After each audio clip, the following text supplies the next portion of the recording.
Gowri's cook ട്യൂബിലേക്ക് എല്ലാവർക്കും സ്വാഗതം. ഇന്ന് വളരെ വിശേഷപ്പെട്ട കാർത്തിക പുരട്ട ഉണ്ടാക്കാൻ പോകുന്നത്. വൃശ്ചികമാസത്തിലെ കാർത്തിക നാളായ ഇന്ന് മിക്ക വീടുകളിലും ഉണ്ടാക്കുന്ന ഒരു വിഭവമായത്. കാർത്തിക പുഴുക്കെന്നും പറയും, പുരട്ടെന്നും പറയാറുണ്ട്. അപ്പോൾ നമ്മുടെ വീട്ടിലുള്ള സാധനങ്ങൾ വെച്ചിട്ട് ഇത് ഉണ്ടാക്കുന്നത് എങ്ങനെയാണെന്ന് നോക്കാം. വീഡിയോ കാണാം. ഈ കിളച്ചെടുക്കുന്നത് വലിയ ചെമ്പെന്നും പാണ്ടിച്ചെമ്പെന്നൊക്കെ പറയും. ഇത് ചെറിയ ചേമ്പ്, ചുട്ടിച്ചേമ്പ്. കുറച്ച് വിത്തുകളൊക്കെ ഉണ്ട്. ഇത് കാച്ചിലാണ് കിളയ്ക്കാൻ പോകുന്നത്. ഇവിടെ അങ്ങനെ പറയാം, അല്ലാത്ത പേരുകളൊന്നും എനിക്ക് അറിഞ്ഞൂടാ. ഇത് ചേന. ഒരു ചീനിക്കിഴങ്ങ് കിട്ടിയിട്ടുണ്ട്. ഇനി ഏത്തക്ക എടുക്കാം, 2-3 കായ എടുക്കാം. ഇത് ചീവാക്കിഴങ്ങ്, കൂർക്കയെന്നും പറയും. എല്ലാം ഒന്ന് കഴുകി എടുത്തിട്ടുണ്ട്. ഇത്രയും സാധനം വേണ്ട, കുറച്ച് മതി. ഏത്തക്കയുടെ തൊലിക്ക് വളരെ ഗുണമുണ്ട്. അതുകൊണ്ട് അവിടെ ഇവിടെ ഒന്ന് ചെത്തിയാൽ മതി. തന്നെയുമല്ല വളരെ കട്ടിയും കുറവാണ്. നമ്മൾ മരുന്നൊന്നും അടിച്ചിട്ടുള്ള വാഴക്കയല്ല ഇത്. ഇനി ഈ കാച്ചിലിൻ്റെ പകുതി എടുക്കാം.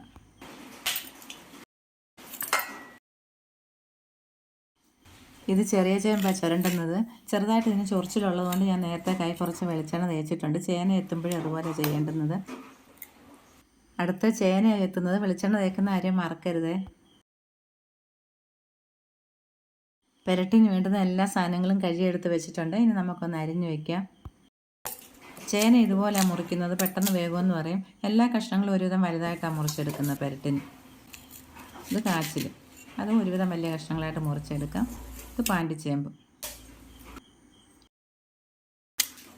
ഇത് ചീനി, ഇതും പുരട്ടിന് പ്രധാനമാണ്. ഏത്തക്കയും ഇതുപോലെ കുറച്ച് വലിയ കഷ്ണങ്ങളായിട്ട് വേണം മുറിച്ചിടേണ്ടുന്നത്. ഇനി ചെറിയ ചേമ്പും കൂർക്കയും. വലിയ ചേമ്പൊന്ന് മുറിച്ചിടാം, കൂർക്കയും അതുപോലെ. മറ്റതൊക്കെ അങ്ങനെ തന്നെ ഇടാം. ചീവക്കിഴങ്ങിന് നല്ലതായിട്ട് കറയുണ്ട്, അതായി കാണുന്നത്. ഇനി ഇതിലേക്ക് 1/2 ടേബിൾ സ്പൂൺ മഞ്ഞൾപ്പൊടി, 1 ടേബിൾ സ്പൂൺ കാശ്മീരി മുളക് പൊടി,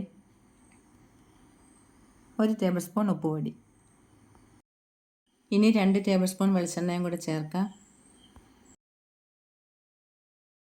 ഈ കപ്പിന് 1.5 കപ്പ് വെള്ളമാണ് ചേർക്കാൻ പോകുന്നത്.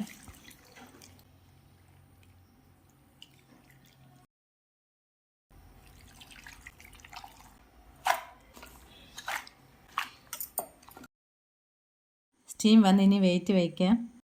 2 വിസിൽ വന്നതും സ്റ്റവ് ഓഫ് ചെയ്യാം.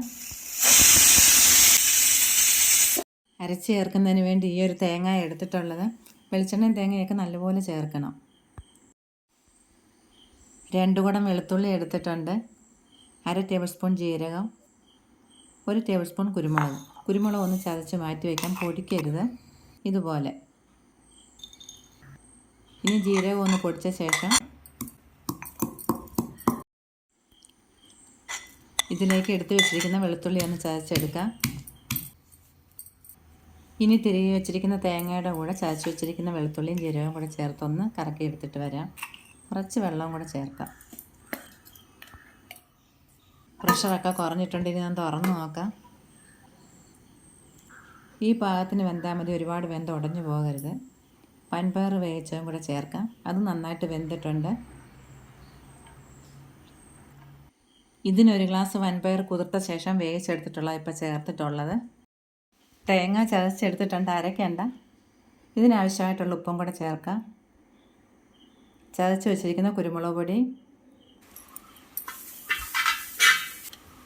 ഈ കഷ്ണങ്ങളും എല്ലാം കൂടെ ചേർത്ത് നന്നായിട്ട് ഇളക്കി ആവശ്യത്തിന് ഉപ്പും ഒക്കെ ഉണ്ടോ എന്ന് നോക്കാം. ഉപ്പും എരിവും എല്ലാം പാകത്തിനുണ്ട്. നമ്മൾ ഈ പുരട്ടുണ്ടാക്കുമ്പോൾ ഇതിന് ചീവക്കിഴങ്ങിൻ്റെ മണം, അതുപോലെ ഏത്തക്കയും പാണ്ടിച്ചേമ്പൊക്കെ നന്നായിട്ട് ചേർക്കണം. ഒരുപാട് ഇളക്കി അടക്കരുത്, പുരണ്ടിരിക്കണം.